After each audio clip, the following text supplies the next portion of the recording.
Good day, ladies and gentlemen, welcome back to the channel. Summer is happening, and for all the great outdoor activities like camping or fishing, it is time to build a portable solar power generator.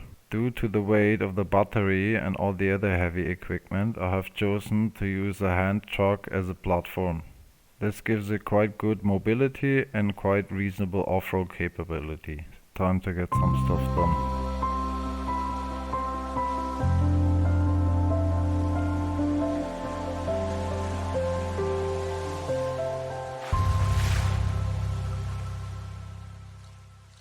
The concept is quite simple. The most weight and therefore the battery we want to have at the bottom of the hand truck. Then we need something to mount all the charge controllers and the fuses. I chose this white plate for that. And on top we're gonna have some sort of compartment to house utility. These were just random items I found in my garage. You guys might have some different stuff around. By now the dogs of course noticed something was happening in the garden and all came to supply their help and support. So under their watchful eyes we drilled a few holes into the cabinet to mount it with zip ties to the hand truck. I don't expect any serious off-roading, so this should be quite fine.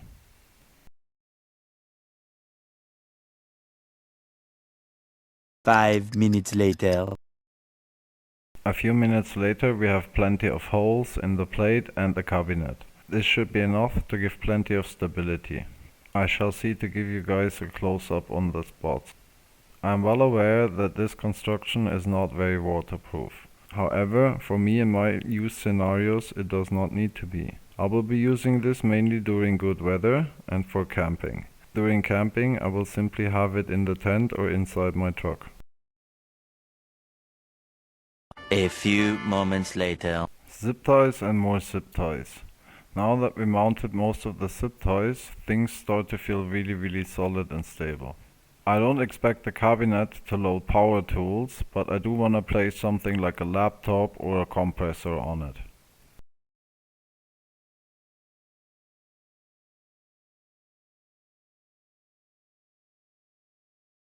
Next I went to the workshop and grabbed a whole bunch of things I had left over from other solar projects, as well as some other electronic projects. First we have a very beefy 60 ampere charge controller that is suitable for 12, 24 and 48 volts. That might be overkill for this project, but all the other alternatives were way too small. For AC devices we have a 400 watt modified sine wave inverter, some fuses to make sure everything is safe and sound, as well as some housings for the fuses. Now we have to arrange all of these things on the hand truck and make sure they are accessible and functional. We start with the mpp-Chargecontroller and make sure it has plenty of clearance on all sides so the cooling isn't an issue. Up next we placed the fuses and made sure they are quite easy to access. The cables that you see now on the charge controller are way too small. We were gonna have to replace them. 6.5 hours later. Oof, changing a few cables of that diameter can easily take 1 hour. Gotta love working with some thighs cables.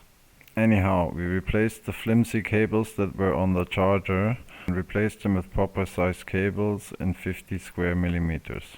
I used the 80 ampere boat fuse for the battery connection and 30 ampere fuses on the left side for the solar connection. Cable size from the solar breakers to the charge controller I chose 10 square millimeters. The ability for the solar power generator to also charge cars came to mind. Of course it is quite nice to have your own battery with you, but it is also quite nice to have the ability to charge other batteries. For this reason I attached another 1.20 meter of cable to each of the battery connections. Each of the cables then has pole clamps on the end to attach to other batteries. Of course, to charge a different battery one needs to disconnect the main battery. A few moments later. In the next step, we fixed the inverter by drilling a few holes in the bottom of the cabinet and running a zip tie. We did the same for the cable management. We drilled a few holes in the back and ran the cables through there. The cabinet still has plenty of room to utilize. Also, the top of the cabinet doubles down as a table.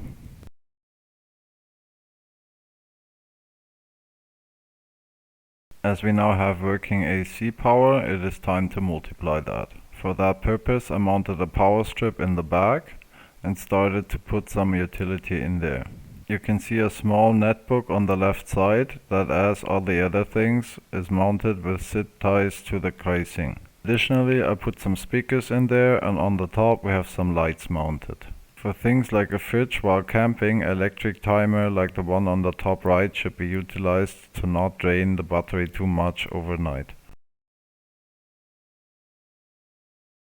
In the test run, to see if everything works properly, you can also see the first use case scenario. I will use this portable solar generator to be able to test solar modules on site. You can see in the background there I have a whole stack load of them, and with this setup I also have the option to simply and quickly test each module without much hassle. If you like this video, consider leaving a like or a thumbs up. If you have questions, input or anything of that sort, don't be shy, join our Discord. I'll leave the link down there in the description. With that, thanks everybody for watching, have a fine day and make it count.